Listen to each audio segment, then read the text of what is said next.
배종찬의 정치로 순서입니다. 국민의힘 7.23 전당대회 당대표 선거에 본격적인 막이 올랐습니다. 어차피 당대표는 한동훈이라는 분위기 속에 나경원, 윤상현 의원과 원희룡 전 국토부 장관이 4파전을 벌이고 있습니다. 이 TK의 선택이 전당대회 승패의 주요 변수가 될 것으로 보이지만 정작 선거에 나선 TK 의원은 없습니다. 황상현 기자가 배종찬 인사이트 K 소장과 함께 관련 소식 분석해드립니다.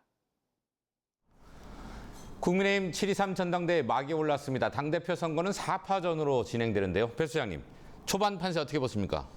초반 판세는 어대한 지속되는 상황 속에서 원희룡 후보, 나경원 후보가 맹추격을 하고 있는 것으로 보이고요. 결과적으로는 당원 판세가 어떻게 되느냐가 앞으로 남은 한 달여 기간 동안 가장 중요할 것으로 보입니다. 지난 일요일이었죠. 나경원, 한동훈, 원희룡 1시간 간격으로 출마 선언을 했어요. 이 출마 선언하는 게 중요하잖아요. 그 의미 어떻게 평가하세요? 윤석열 대통령과 얼마나 가깝느냐, 좀 거리두기를 하느냐 이 차이인데 한동훈 후보는 거리두기를 하는 것이고요. 나머지 3명의 후보는 윤석열 대통령과 협력해야 된다. 이 부분이 강조되는 메시지가 가장 핵심적이었던 것으로 이해됩니다. 무엇보다 당내 최대의 지분을 가지고 있는 것으로 평가받는 TK 선택이 중요하잖아요. 그런데 말씀하신 대로 어디한 얘기를 합니다만 이 분위기가 사뭇 다르다는 얘기도 나옵니다. 어떻게 보세요? 대구에 TK 지역에 기반이 있는 특정 후보가 없다라는 거.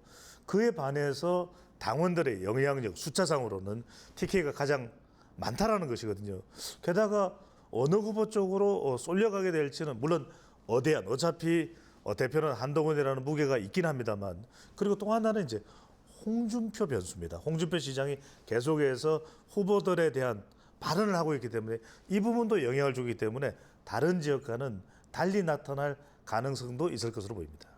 이번 전당대회에서 TK 선택이 중요하다고는 하지만 정작 출마한 TK 의원이 없는 상태입니다. 이런 현상은 어떻게 평가하세요? 기회보다는 책임 쪽에 쏠려 있는 것으로 보입니다. 그만큼 총선의 결과, 또 국민의힘이 또 보수가 변해야 된다. 그렇다면 핵심 지지 기반인 대구 경북 쪽에서 자리를 가져가기보다는 오히려 이럴 때 조용히 또 영향력을 행사하기보다는 오히려 이 변화에 동참하는 쪽에 좀 더 무게가 실려 있는 것으로 보입니다.